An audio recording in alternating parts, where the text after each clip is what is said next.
Hi friend, आपका स्वागत है बोर्ड ऑनलाइन स्कूल में। तो बोर्ड एग्ज़ाम की सबसे अच्छी तैयारी यहीं पे करवाई जाती है। यदि आप इस चैनल पे आ गए हैं तो इसे लाइक और सब्सक्राइब कर लीजिए। तो आज का जो हमारा टॉपिक है वो है विद्युत धारा के तापीय प्रभाव का व्यवहारिक प्रयोग। ठीक, पिछले आप जो भी टॉपिक है उनको जाके हमारी वीडियोस कवर कर सकते हैं। तो आज की टॉपिक हम शुरू करते हैं।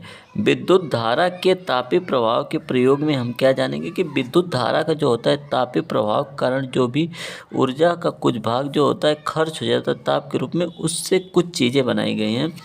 तो ताप के रूप में क्या बनाया गया, जैसे बनाया गया है एक विद्युत बल्ब, ठीक ना, और एक बनाया गया आपका विद्युत हीटर और एक बनाया गया विद्युत फ्यूज। ठीक, अब तीनों उपकरणों के बारे में हम लोग विस्तृत से थोड़ा बात कर लेते हैं और एग्जाम में कैसे लिखेंगे दोनों चीज़ें हम लोग स्पष्ट कर लेते हैं।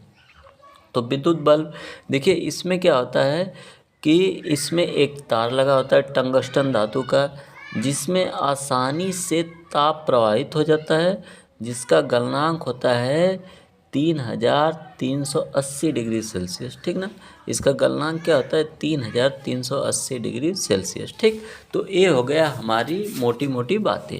अब इसको हम लोग लिखना शुरू करेंगे ढंग से।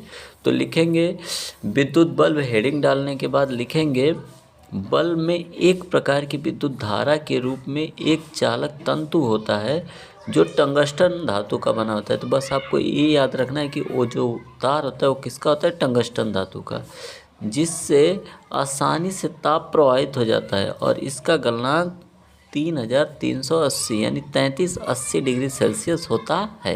क्लियर हो गया। आपको बल्ब में तीन बातें याद रखनी है कि जो तार लगा होता है उसे तंतु कहते हैं और ये टंगस्टन धातु का होता है और इसका गलनांक होता है 3380 डिग्री सेल्सियस। ठीक, अब फिर हम लोग जो अगला टॉपिक पर कर रहे हैं विद्युत हीटर का। तो देखिए विद्युत हीटर भी एकदम सेम उसी तरह कार्य करता है। ठीक ना, इसमें क्या है, इसमें होता है टंगस्टन लगा हुआ, ठीक ना, और ये जो होता है ये क्या करता है, एक कई जगह प्रयोग होता है। जैसे एक हीटर में प्रयोग होता है जो सर्दियों में, और एक प्रयोग होता है आप जो इस्त्री करने वाला प्रेस होता है उसमें। ठीक ना, तो ये क्या होता है, जाड़े के मौसम में जो विद्युत हीटर होता है वो गर्मी उत्पन्न करता है। ठीक ना, बात आई समझ में।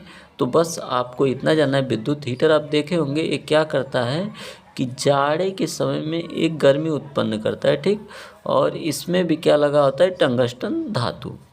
ठीक, तो हम इसको यदि लिखना चाहें तो विद्युत हीटर हेडिंग डालने के बाद विद्युत धारा के रूप में इसका उपयोग विद्युत इस्त्री के रूप में किया जाता है, वही प्रेस जिसे हम बोलते हैं, और इसमें भी तंतु टंगस्टन का बना होता है। ठीक, अतः इसका उपयोग जाड़े के मौसम में गर्मी उत्पन्न करने के लिए किया जाता है। ठीक, आपको क्लियर हो गया होगा दोनों टॉपिक। ठीक ना, बल्ब और विद्युत हीटर। अब हम पढ़ेंगे विद्युत फ्यूज के बारे में। तो विद्युत फ्यूज क्या, आपको थोड़ा सा बस समझना है, बाकी क्लियर हो जाएगा।